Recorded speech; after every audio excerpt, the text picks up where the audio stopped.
¿no? Básicamente la piel entonces sería dermis y epidermis. La hipodermis no entra en la parte, o sea, la hipodermis no la clasifican como las capas de la piel, solamente la dermis y la epidermis, ¿listo?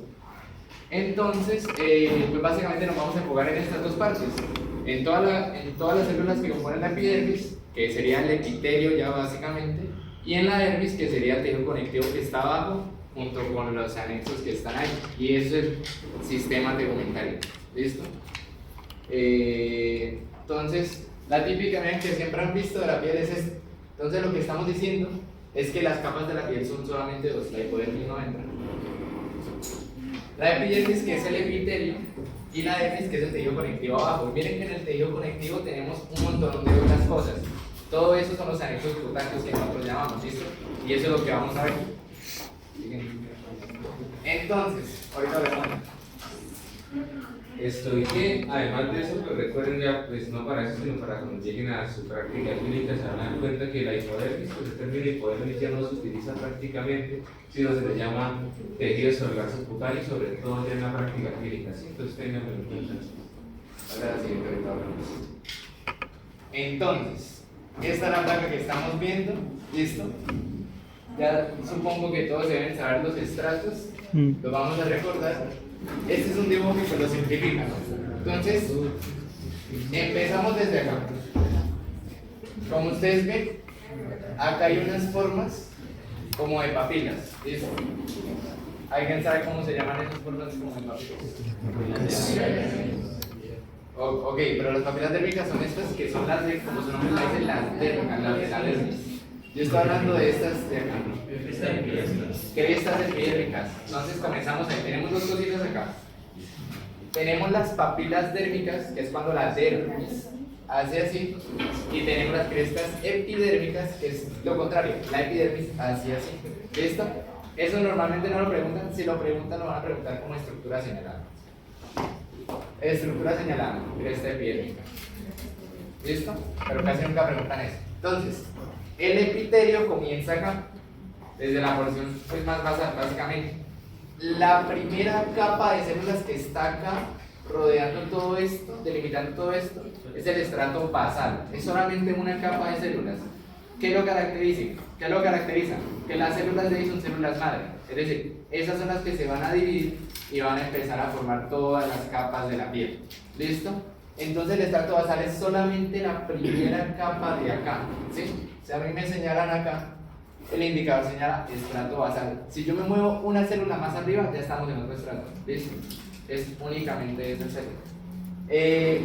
Listo, entonces, ¿qué caracteriza el estrato basal? Que es básicamente esto, es la primera célula, es germinativa, pues porque justamente ahí van a salir las demás. Está en contacto con la lámina basal, a diferencia de las demás, por el mismo somas, eso es para la teoría más que todo, ¿sí? Y básicamente eso. Entonces, ¿qué sucede? Imaginemos que hasta ahora se está formando la piel. Es decir, digamos que todavía no están todas las capas formadas.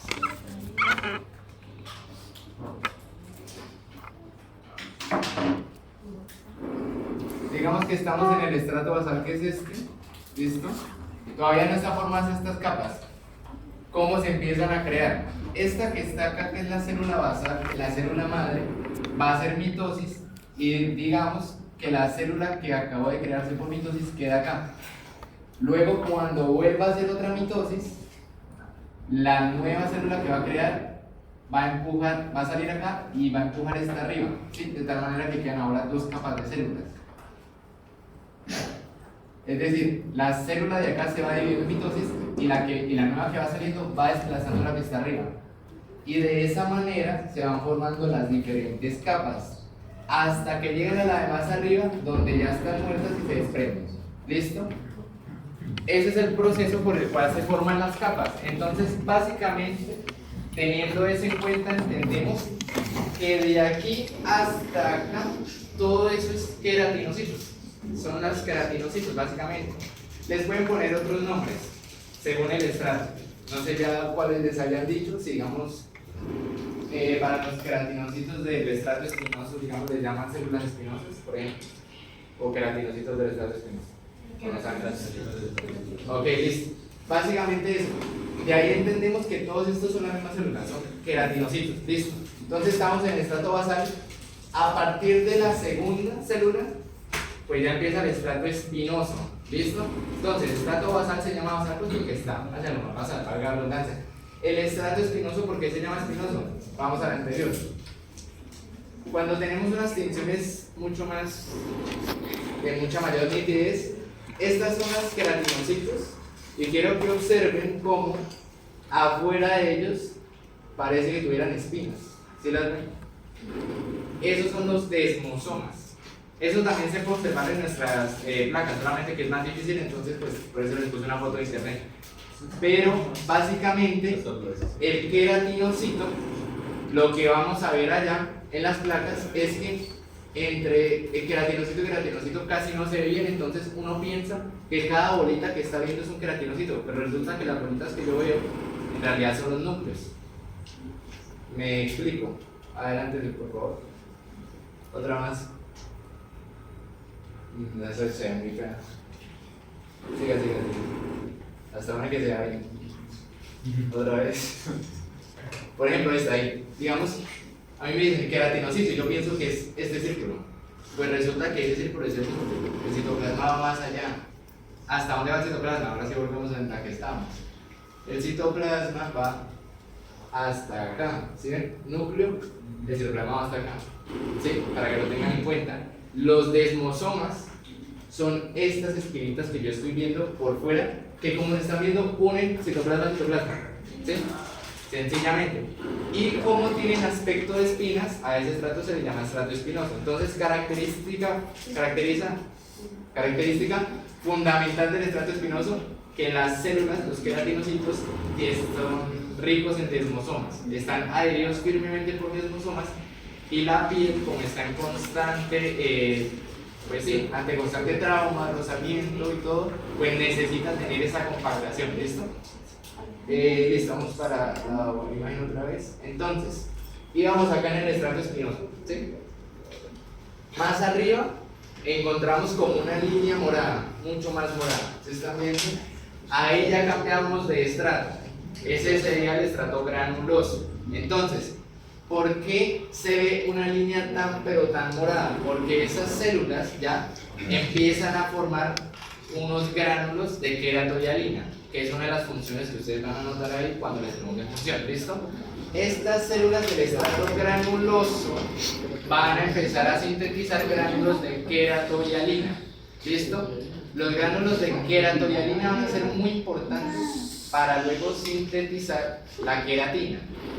¿Listo? Vale. Y luego, acá el estrato lúcido no se aprecia, luego se los muestro bien. Pero luego todo esto que está acá pues viene siendo como tal ya el estrato córneo. Se llama córneo porque los queratinocitos del estrato granuloso entran a un proceso que se llama cornificación. Cornificación básicamente es como si hicieran apoptosis, como se suicidan, se mueren. No es apoptosis, porque no van a formar las vesículas y todo que ustedes ya conocen de la apoptosis. Sencillamente todos sus organelos, su núcleo y todo se degrada y el queratinocito queda muerto pero lleno de queratina, y de ahí que todo esto digamos que es queratina. Es un queratinocito muerto lleno de queratina, ¿vale? El estrato córneo. Listo, básicamente eso. Entonces, ¿por qué las células que están acá mueren? Desde acá venía nuestra irrigación, listo, toda la sangre. Acá, ¿cómo llega la sangre al epitelio? Porque los capilares entran acá, ¿no? ¿Cómo? Por medio de la dermis, pero ¿cómo se llama? Papilas dérmicas. Bueno, ¿se acuerdan cuando vimos epitelios y glándulas que decíamos que el epitelio era avascular? Justamente porque los vasos no entran allá. Entonces, ¿cómo llega la sangre allá? O sea, ¿cómo se llama ese proceso? Pues, difusión. ¿Verdad? Eso es difusión. Entonces la sangre pasa acá, pero estas capas ya empiezan a quedar muy lejas. Una vez les alcanza a llegar la sangre, empiezan a entrar en hipoxia. A partir del estrato granuloso se empiezan a lesionar. ¿Listo? Y ya estas que ya definitivamente no les llegan al oxígeno mueren, básicamente. Para que una célula llegue desde el estrato basal hasta el último estrato tienen que pasar 28 días. ¿Listo? Es decir, si yo tengo una herida, me va a salir una cicatriz hasta los 28 días. Se va a demorar formándose. ¿Listo? Y lo último es que el grosor del estrato espinoso va a variar dependiendo de a lo que yo le exponga. Bueno, del estrato córneo también. Entonces, por ejemplo, si es un área de la piel que tiene mucho contacto, mucha fricción, muchos golpes, este estrato y este van a crecer. ¿Listo? Van a aumentar su grosor. De ahí que las palmas de las manos y las plantas de los pies pues sean más gruesas. ¿Pero por qué son más gruesas? Más que todo por el córneo, porque ahí sí se forma un estrato córneo. Y esa es la piel gruesa que estamos viendo de las plantas y las palmas, ¿sí? La piel gruesa. La piel delgada entonces no va a tener este estrato córneo. ¿Listo? Sigan. Entonces acá tenemos la piel delgada, observen. Tenemos los estratos, no tenemos, alcanzamos a tener un granuloso, un córneo lo tenemos muy pobre básicamente, y el lúcido ya decimos que no está, básicamente. Y acá sí tenemos un córneo bien formado, esa es la diferencia, básicamente. Estos huequitos que ven acá es lo que llamamos nosotros los poros sudoríparos. Simplemente es, acá en el glándula sudorípara tiene conducto excretor, y acá en el estrato córneo se abren huecos, por así decirlo, que son los poros sudoríparos, pues para que salga el sudor. ¿Listo? Todo lo que se produzca acá en las glándulas, más que todo predominantemente es ácido, lo que hace que la piel tenga un pH ácido. De ahí que a uno le dicen que los jabones que uno usa para la piel tienen que ser ácidos, porque el pH de la piel de nosotros es ácida. ¿Listo? Si uno usa un pH neutro o básico, empieza a lesionar la piel, a resecarla, etc. ¿Listo? Siguiente. Bueno, ahí está toda la teoría. ¿Qué no les dije? Esto de acá. Las células basales mitóticamente activas, sobre todo durante la noche, es que tienen la actividad que les comenté. En el estrato basal, aparte de células basales, están las de Merkel, ¿sí?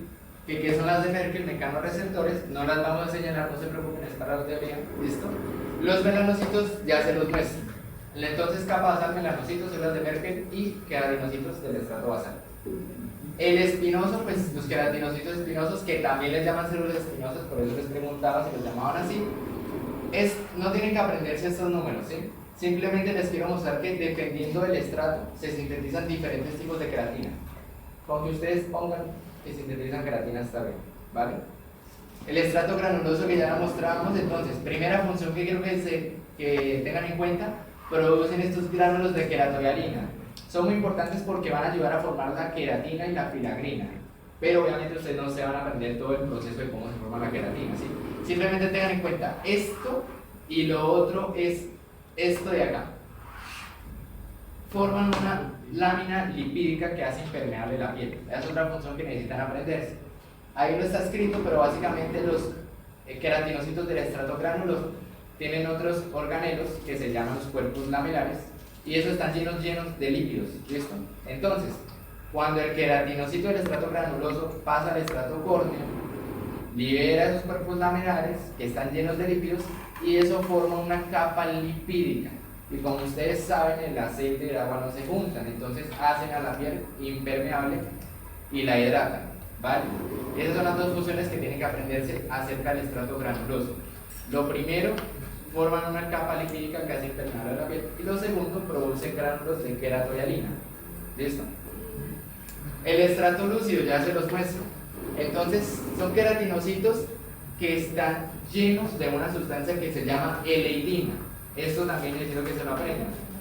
La eleidina es una sustancia muy rica en lípidos y grasas, nuevamente. No necesitan hacer mucho énfasis en eso.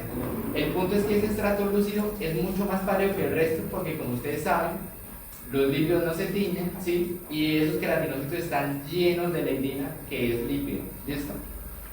El córneo ya lo vimos, son queratinocitos muertos, por ende no tienen núcleos ya, y se pueden ver poros sudoríparos, y listo. La diferencia entre la piel gruesa y la delgada, entonces, como ya mencionamos, es que en la gruesa, por un lado, el estrato córneo está bien formado, en la delgada no. El estrato lúcido no está en la delgada, básicamente. Y, bueno, la otra diferencia es lo que luego va a hablar David, pues que en la gruesa van a haber ciertos anexos cutáneos digo, no van a ver, y en la delgada sí van a ver, pero eso ya lo mencionamos. ¿Sí? Bueno, ya lo mencionamos, entonces tejido señalado.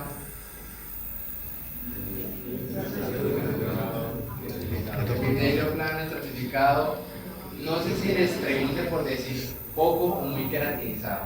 A veces se ponen que lo digan, a veces que no. Lógicamente, si lo ven así, este pues es muy queratinizado. Si vemos en piel delgada, es poco queratinizado. ¿Listo? Vale, ahí tampoco se ve muy claro el estrato lúcido. Sí. Esos son los poros sudoríparos. Acá les puse una imagen que muestra cómo se forman. Sencillamente, no tiene nada más. ¿Sí? Esta es la piel delgada. Vemos las mismas capas. Observen que no hay lúcido, no hay estrato lúcido. El estrato granuloso hay autores que dicen que sí está y otros que no. Yo cuando veo las placas, la verdad es que sí lo veo. Veo unas células llenas de gránulos acá, entonces pues apoyo la idea de que sí. A veces ustedes van a ver unas manchas así como cafés amarillentas, esa es la melanina, ¿listo? Los melanocitos están en el estrato basal, ya les muestro cómo se ven, y ellos producen la melanina y la sueltan, básicamente, ¿sí? No sé si es exocitosis específicamente, pero la sueltan, y toda esa melanina llega hacia los queratinocitos y los queratinocitos la absorben y se llenan de melanina para cubrirse de la luz ultravioleta. ¿Listo? Entonces, pues listo, como ustedes, bueno, eso no lo han visto, pero la luz UV básicamente es capaz de penetrar la célula, llegar hasta el ADN y romper ciertas partes del ADN formando dímeros. Entonces, y eso es lo que hace que luego la luz UV entonces sea cancerígena. Entonces es importante que tengamos la melanina. La otra cosa es que nosotros necesitamos luz solar para sintetizar vitamina D. La vitamina D es para más que todo para los huesos, digamos, para el calcio. Las personas de raza negra sintetizan mucha melanina, por ende, la luz UV no alcanza, o sea, son más propensas a sufrir déficit de vitamina D, porque hay tanta melanina que la luz UV no alcanza a promover la síntesis de vitamina D. Y eso hace que tengan problemas de osteoporosis y demás.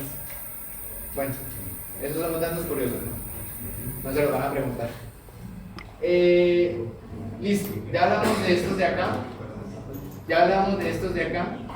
Ya hablamos de estos de acá. Las células de Langerhans ahora, ¿vale? Van a ser, ¿se acuerdan de la microglía en el sistema nervioso central? La función fagocítica y todo. Bueno, asimismo, aquí tenemos las células de Langerhans. ¿Listo? Básicamente, les dijeron que están en el estrato basal únicamente, en el estrato espinoso. En todo. Ah, listo, perfecto, sí. Para eso es una cosa. Las células de Langerhans básicamente lo que hacen es, pues sí, o sea, básicamente ellas fagocitan y hacen parte del sistema inmune. Entonces ellas están pendientes de todo lo que llegue, pues intentan destruirlo. Entonces, como ya les dijeron entonces, ellas pueden estar en cualquier estrato, porque tienen que ir hasta el más superficial y luego van hasta el más basal, ¿sí? Porque ellas lo que hacen es, por ejemplo, agarran una bacteria, la destruyen, luego tienen que entrar al cuerpo y mostrarle esa bacteria al resto del sistema inmune para que digan, vean lo que me encontré, alistémonos para la defensa. De ahí el nombre de presentador de antígenos. Eso es presentar antígenos. Agarran, por ejemplo, una bacteria, la destruyen y presentan los antígenos al sistema inmune para que se preparen. Eso es la característica de presentador de antígenos, por eso la llaman así. Entonces, la célula de Langerhans, ¿cuál es su función? Pues estas son células fagocíticas presentadoras de antígenos, ¿sí? Lo pueden poner así o pueden poner que hace parte del sistema inmune, como lo quieran poner. Vamos a verlas entonces. Entonces, los queratinocitos, ya les expliqué que los círculos son el núcleo, ¿no? Vamos al estrato basal. Cuando ustedes tienen el estrato basal y vean un núcleo, comparen este núcleo con este. ¿Sí ven que este es mucho más pálido?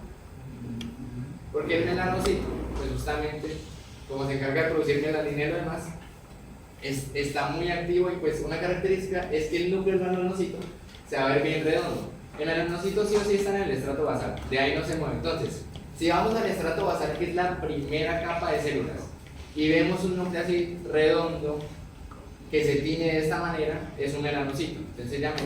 El indicador señala exactamente el melanocito, función, producción de melanina. ¿Listo? Ahora bien, nos vamos al estrato espinoso. Si bien las células de Langerhans pueden estar en cualquier estrato, mayoritariamente están en el estrato espinoso y esa puede ser una pregunta del teórico. ¿Dónde están las células de Langerhans? O sea, más que todo, ¿dónde están? En el estrato espinoso predominantemente. ¿Listo? Ah, ya les preguntaron la parte del teórico. Preguntaron si la psoriasis cuántas veces más en velocidad queratinócitos del estrato basal. Porque 7. Le preguntaron 7 veces más. Y ese blanco de sabe No, Muy fácil. Pero voy a hacer.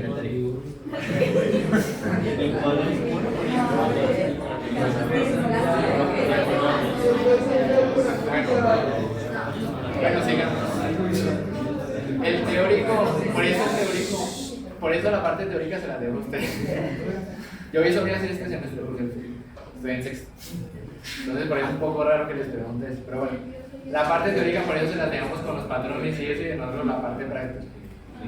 Bueno, entonces, ¿cómo diferencia una célula de Langerhans acá en el estrato espinoso? Básicamente, observemos los queratinocitos. Por un lado, miren el núcleo que es mucho más pálido, ¿listo? Y tiene, pues sí, es más pálido. Cuando vemos algo como, en el laboratorio les han dicho que se ven alargadas, ¿cierto? Ok, listo.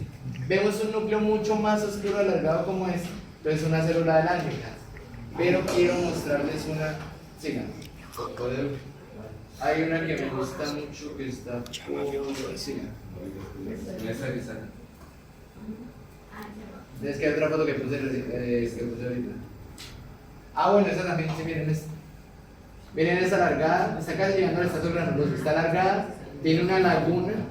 Siempre, cuando busquen una célula en el Langerhans, tienen que ver que tenga una laguna, es decir, que alrededor haya un espacio blanco. Porque básicamente eso es lo que nos está diciendo, es que es una célula que necesita movimiento. Y entonces es una laguna, ¿sí? ¿Cuál era la Como foto esta foto. anterior? Vaya la foto anterior. Las que se ven alargadas con laguna. Un núcleo, comparemos el núcleo del color, listo, más que todo, y la forma alargada.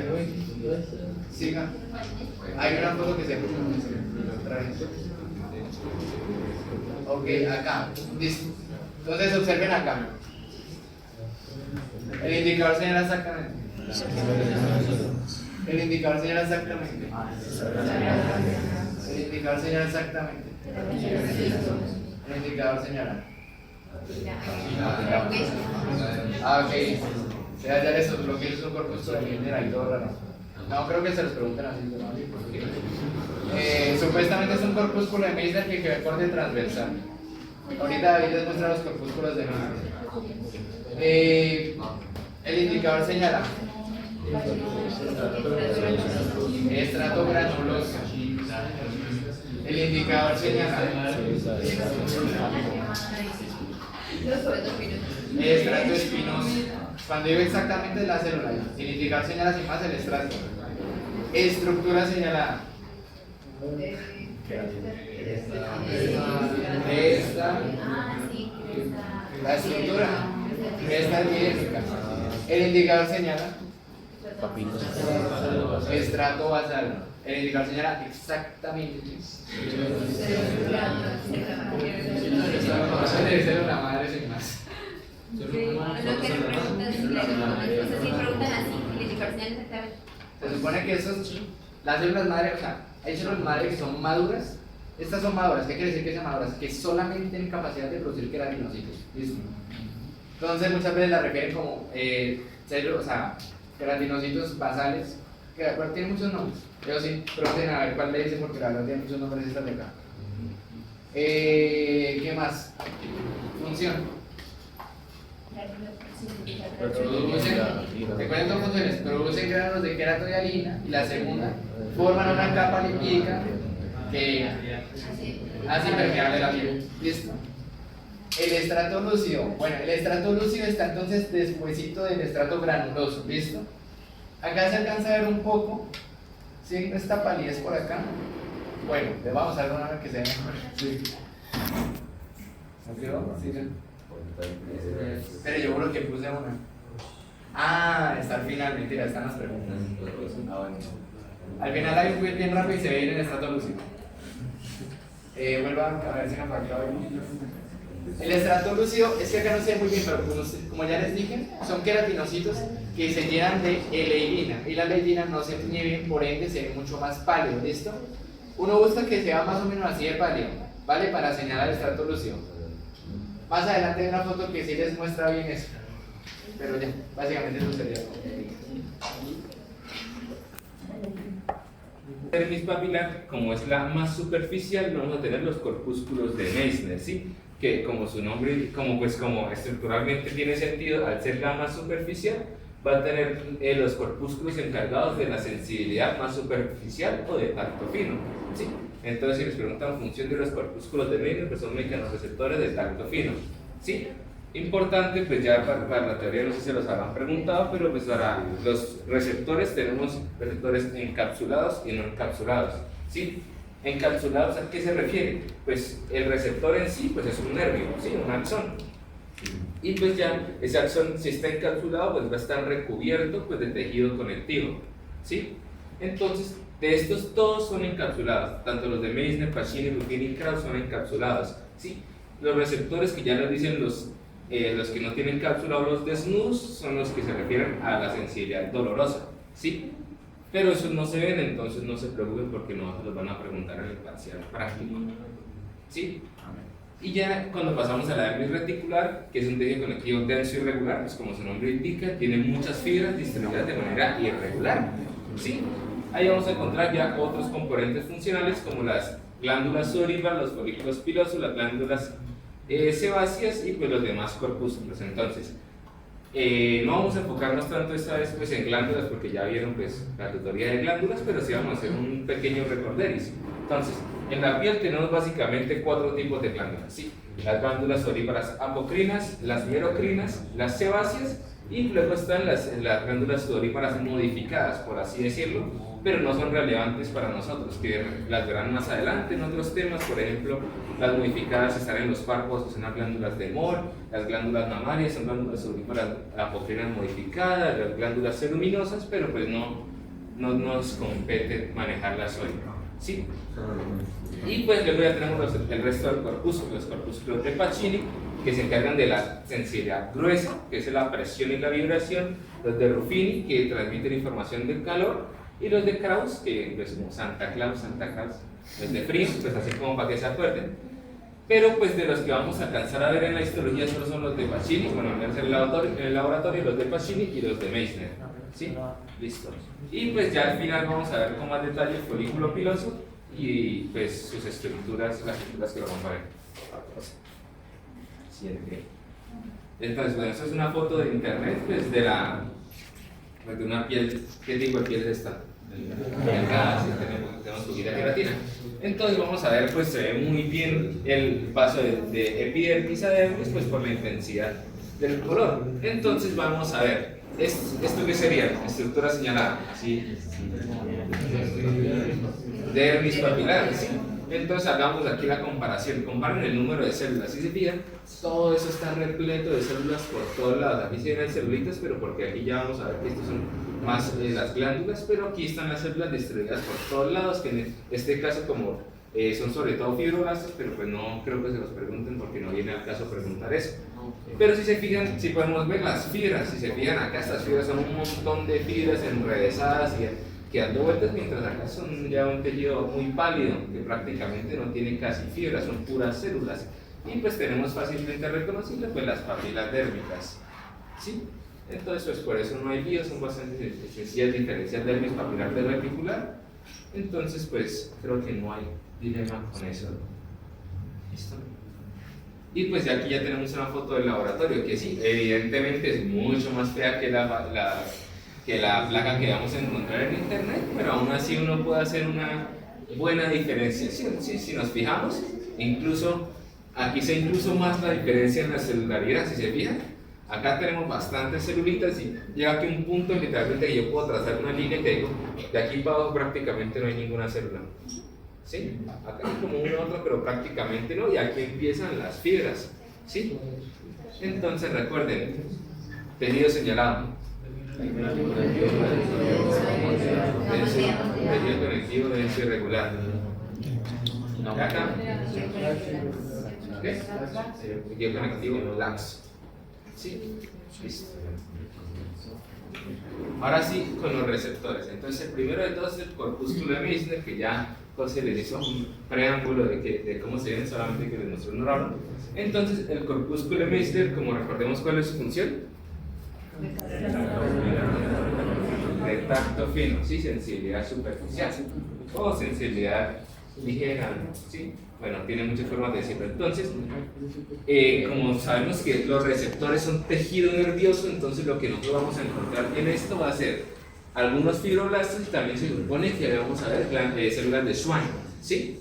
Aunque pues en la práctica no se diferencia muy bien, no se puede diferenciar muy bien una célula de Schwann de un fibroblasto, entonces no tiene sentido como preguntar eso, entonces no se preocupen por eso, ¿sí? Lo único importante es que pues le digan acá corpúsculo de Meissner, así que le dicen que es como un receptor en forma de raqueta de tenis, porque vamos a tener como la papila, donde viene así que sería como el mango donde uno agarra la raqueta y pues ya como tal la parte con la que uno golpea de la raqueta, ¿sí? Y pues vamos a ver que todo esto es tejido conectivo que conforma la cápsula del corpúsculo de Meissner. Y pues ya como lo tenemos en el laboratorio, que sí, obviamente se ve mucho peor, pero pues más o menos en algunos casos como este se alcanza a ver la diferencia entre la papila y el corpúsculo. Acá muy bien, acá no se ve nada porque está horrible, pero más o menos se alcanza a entender. Y pues igualmente en el parcial es muy probable que uno se dé cuenta, digamos, si te preguntan así, estructura señalada y función, uno dice, venga, pero van a preguntar la función de la papila dérmica. Es poco probable, entonces lo más probable es que haya un corpúsculo de Meissner si es que se ve muy feo, y entonces lo más probable es que esa pregunta se saque por lógica más que por simple observación. El profesor dijo que había que responder papilas en sentido. ¿Papilas en sentido? Cuando había un corpúsculo de Meissner, una papila dérmica, papilas en sentido. Y papila vascular también, sí. Sí, hay un vaso papila vascular. Papila vascular, sí. Sí, por eso estaba un poquito confundido. Hay unos que La papila. No, qué raro, la verdad. Se lo sacaron este semestre porque al menos en los últimos 4 semestres nunca habían salido con un chistecito de eso.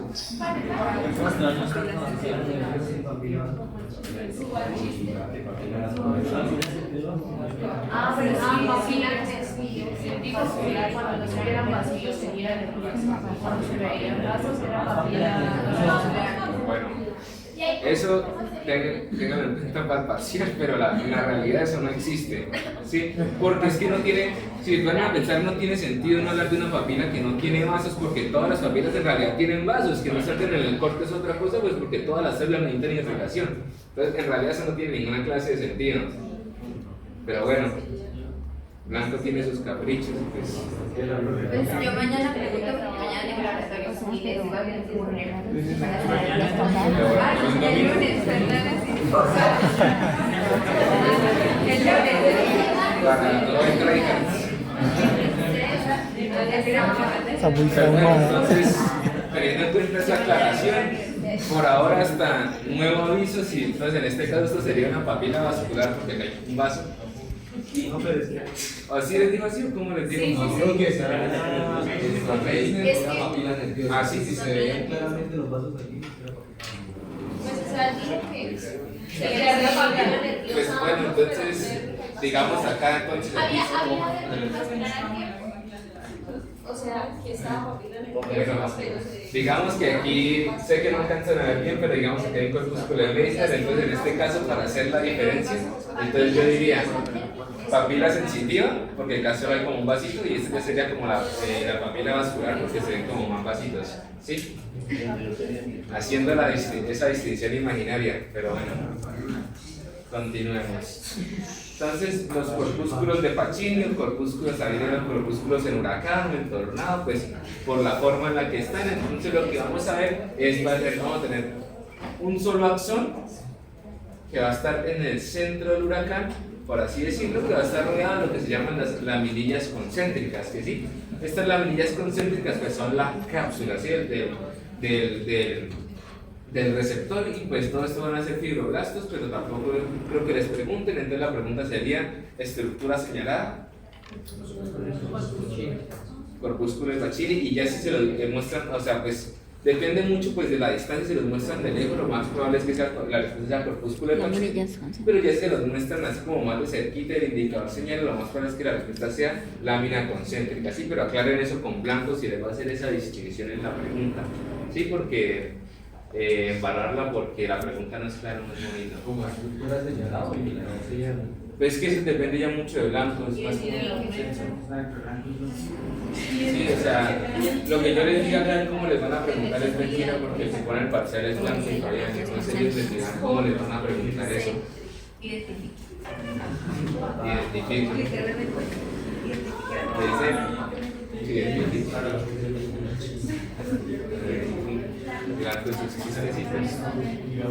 Listo. Folículo piloso. Entonces, antes de hablar del folículo piloso, entonces vamos a hacer un recorderis así como habladito de las glándulas, ¿sí? Entonces, primera glándula sudorípara. Primero la ecrina, que es como la más sencillita, así quitamos. Entonces, la glándula sudorípara ecrina, ¿qué significa que es ecrina? ¿Qué significa que sea ecrina? Que sus secreciones no tienen componentes citoplasmáticos, ¿sí? Es solo pues, el componente de la secreción. Entonces, así, si les preguntan función de la glándula sudorípara, ¿sí? Ellas son encargadas de la termorregulación, ¿sí? Ellas van a encargarse para nivelar la temperatura. La sudorípara ecrina, ¿sí? Ecrina o merocrina, ¿sí? Que recordemos que tienen dos componentes, la porción secretora y la porción excretora, ¿sí? Si quiere volver a hacer una diapositiva donde haya glándulas para ver más fácil.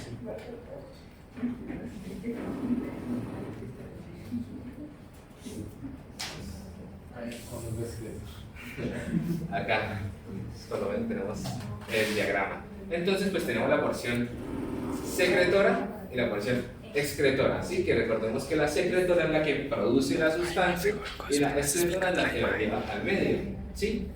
En este caso, recordemos cuál es la clasificación morfológica. Tubular, simple, enrollada, ¿sí? Tejido señalado, digamos. Cúbico biestratificado. Recuerden que son dos capas de células cúbicas. Ya en la porción secretora, si es cúbico, es cúbico simple, ¿sí? Y pues recuerden que todo esto va a seguir ascendiendo hasta la epidermis para terminar en estos poros sudoríparos. Y para que no se confundan, porque muchas de las placas están así rotas y tienen así roticos, pues y uno puede decir, ah, venga, no, un poro sudoríparo. No, esto es que la placa está rota, ¿sí? Entonces, pues para hacer como más claridad, es que los poros sudoríparos van a aparecer en esta sucesión, una forma más o menos circular o ovalada, y usualmente van a intentar llegar lo más cercano posible al medio externo. Y se fijan, estas rupturas son como más aleatorias porque son muy grandes, ¿sí? A comparación de estas de acá, que sí son poros sudoríparos. ¿Sí? Listo. Ya como morfológicamente, recordemos que las glándulas sudoríparas merocrinas o ecrinas son más chiquitas que las apocrinas, ¿sí?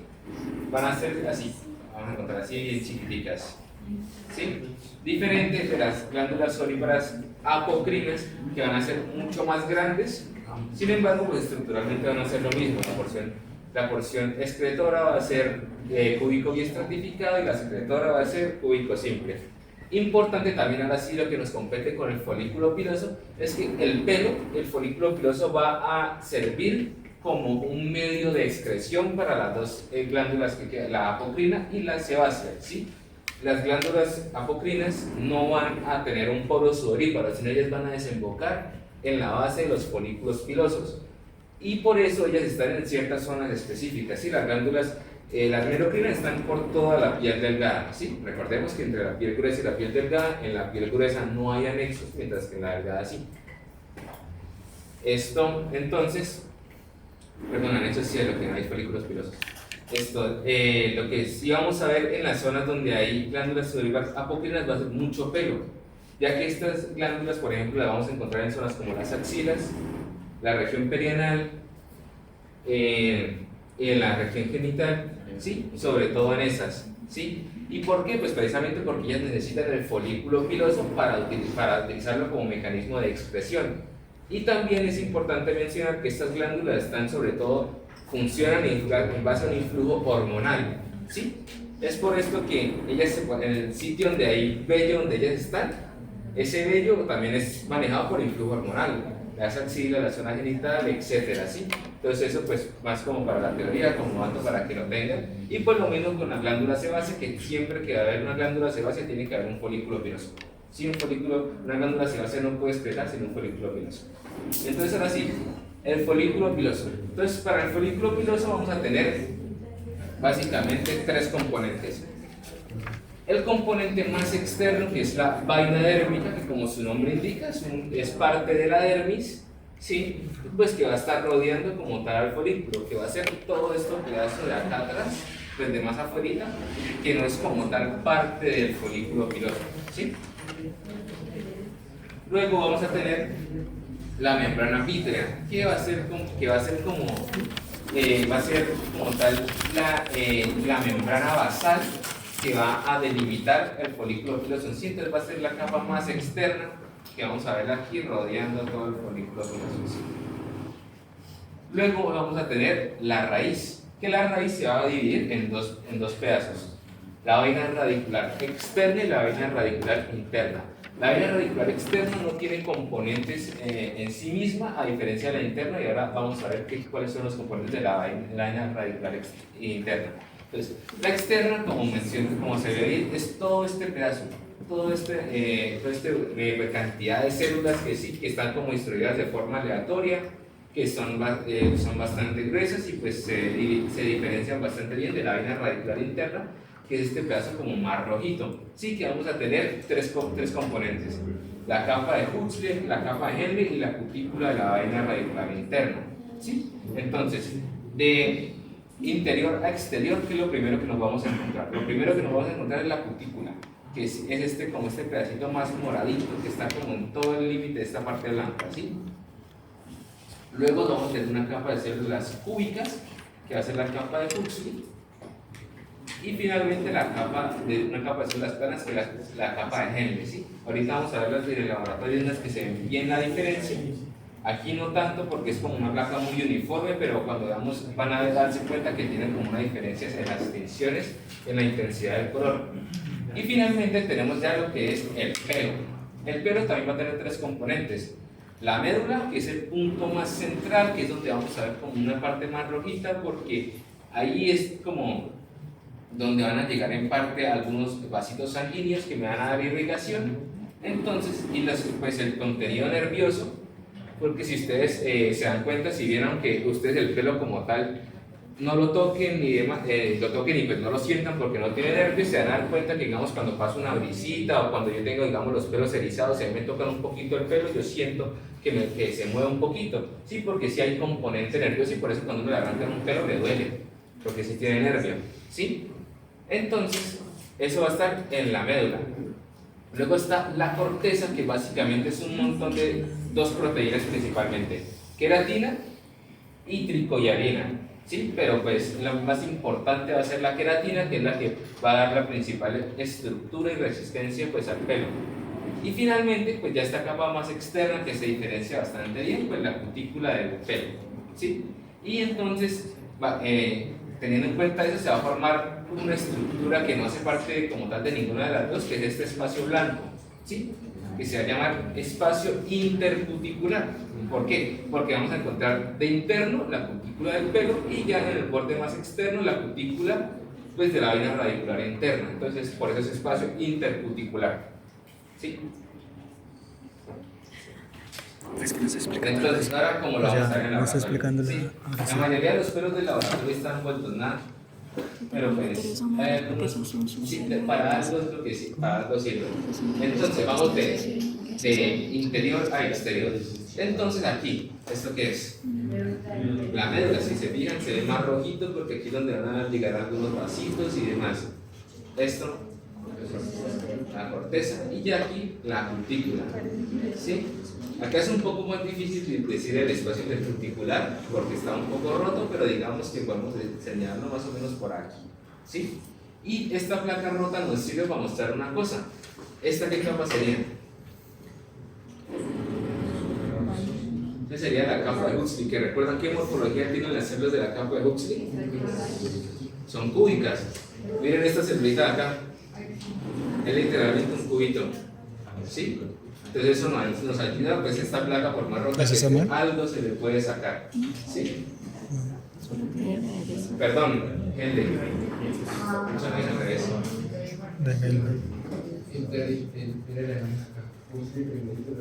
Sí, perdón, lo dije al revés. Perdón. Entonces, médula, corteza, cutícula.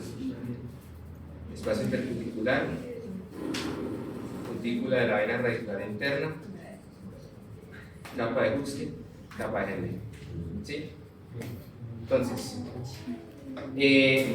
ya en el tema del folículo piloso llega un punto en que se vuelve un poco más intuición, por así decirlo, porque se van a fijar que en las tensiones separar entre la capa de Huxley y la capa de Henry es un poco complicado. Entonces uno más que todo tiene, dependiendo de la muestra, si quiere avanzar, a ver si estas ahí se ven bonitas. Y acá se ve bien la diferenciación, ¿sí? Capa de Huxley, capa de Henry, ¿sí? Acá se alcanza a ver mejor la diferenciación. Pero ahorita van a ver más adelante que hay unas en las que uno no ve muy bien esa diferencia, ¿sí? No ve muy bien esa diferencia celular. Entonces, uno más que de todo lo hace como por intuición. Digamos, si uno le colocan el indicador viniendo desde aquí abajito, pegadito así, uno dice estructura señalada, uno dice capa de Huxley, ¿sí? Y en cambio, si ya se la sacan más desde afuera y más de atrás, uno dice, bueno, estructura señalada, capa de Henry, ¿sí? Porque hay algunas placas en las que esta está bonita, por ejemplo, que se puede hacer bien la diferenciación, ¿sí? Entonces, recordemos, acá, ¿qué es? Médula, corteza, cutícula, espacio intercuticular,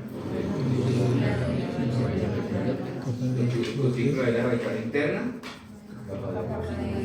capa de Huxley, capa de Henry. Y ya por ahí para arriba, pues la vaina radicular externa, ¿sí?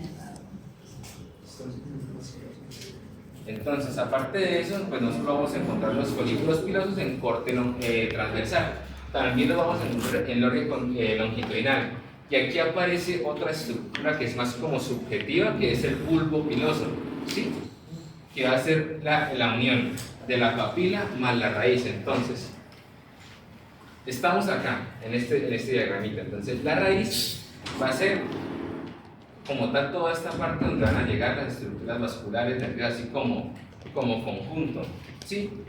Y ya la papila pues es el resto de estructuras del pelo. Entonces yo cuando sumo esta parte vascular y nerviosa más los componentes estructurales me dan el bulbo piloso, ¿sí? Pero la verdad no lo suelen preguntar tanto así porque como son dos estructuras es raro que les digan estructura señalada bulbo piloso, pero ténganlo en cuenta si ya les dan una imagen más alejada de como la vamos a ver ahorita. Les dicen estructura, ahí ustedes dicen bulbo piloso.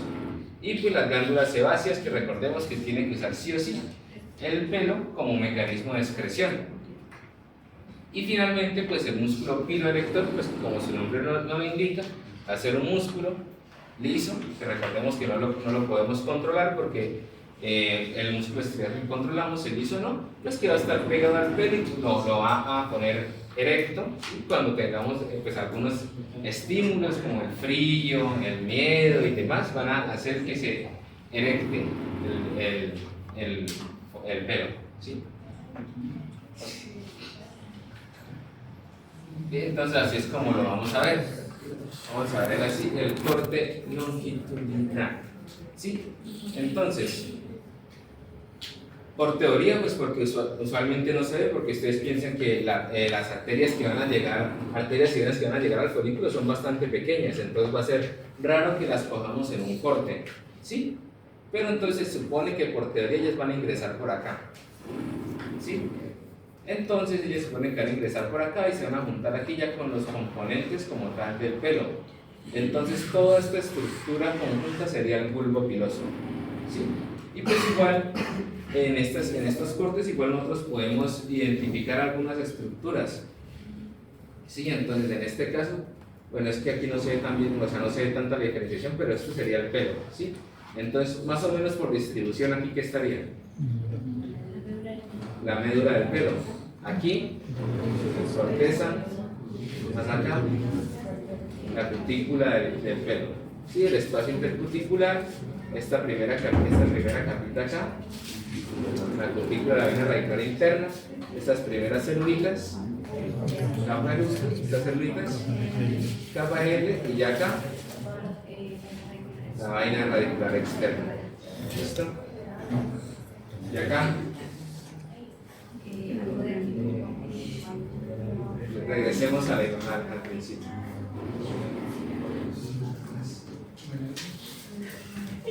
¿Dónde está la información? Recuerden, membrana vítrea. Recuerden que la membrana vítrea es la lámina basal que me va a delimitar el pelo, ¿sí? Ya la vaina dérmica es lo exterior, no es ajeno al pelo. Ahora se regresa la imagen. Entonces, miren, fíjense acá. Todo esto va a ser la lámina basal porque es lo que me delimita el pelo, ¿sí? La membrana vítrea. Y ya lo que viene acá, lo que está así más por fuera, la que sería la vaina dérmica, ¿sí? Entonces, tenerlo así. Y aquí importante se observa qué es esto. Este es el conducto excretor de la glándula sebácea. Fíjense, esto de acá es una glándula sebácea, esto de acá es una glándula sebácea. Si la ven de cerquita, miren, se ve en ese patrón como en caparazón de tortuga, de los acinos, que recuerden cuál la clasificación morfológica. Acinar siempre ramificada, ¿sí? Entonces pueden ver muy bien y muy bonito cómo tenemos los acinos y tenemos donde llegan directamente la glándula aquí al pelo.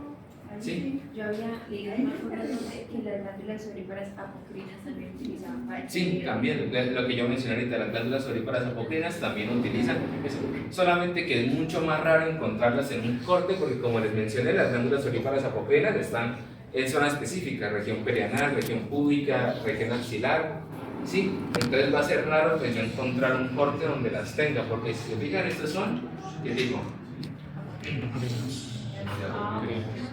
Apocrinas. Sí, son merocrinas, recuerden el tamaño. Recuerden el grosor y recuerden el tamaño. Pues, sí puede ser, pero... Sí, mentira, es apocrina. Tienes razón, lo siento. Sí, mentira. Esta es la apocrina. Se llama la merocrina. Solo que ahí está un poco raro, pues porque si comparamos el tamaño, pues usualmente las apocrinas suelen ser bastante más grandes. Pero pues podría ser. ¿Podría volver a decir cuál es el bulbo piloso? El bulbo piloso es la unión de este pedazo, del pedazo pues donde entran, si quieren regresar a anterior. Recordemos, es la unión de la papila más la raíz, ¿sí? La papila siendo este pedazo estructural y la raíz siendo este pedazo donde entran los nervios y los vasos. Entonces, sería bueno, acá este pedazo de acá, también porque recuerden que esta parte está como más originándose a donde se origina el pelo, pero si ya no será un corte más como acá, sería más como esta región, ¿sí? Si quieren hacer la siguiente. Eso. Entonces, aquí ya nos da pues más como una idea, ¿sí? Entonces todo esto sería el bulbo piloso, ¿sí? Porque miren, la papila, la raíz, ¿sí? Y pues ya aquí no se alcanza a ver pues las otras estructuras, pero pues ese sería el bulbo piloso, ¿sí? En corte longitudinal. Y pues ya por último el músculo piloerector, que simplemente va a ser una tira así de músculo liso, que pues puede o no verse conectado directamente con un folículo piloso, pues porque pues por temas del corte puede que no se vea, pero va a ser una tira así de músculo liso bastante notorio, bastante grande, en una zona de piel delgada donde haya folículos pilosos circundantes.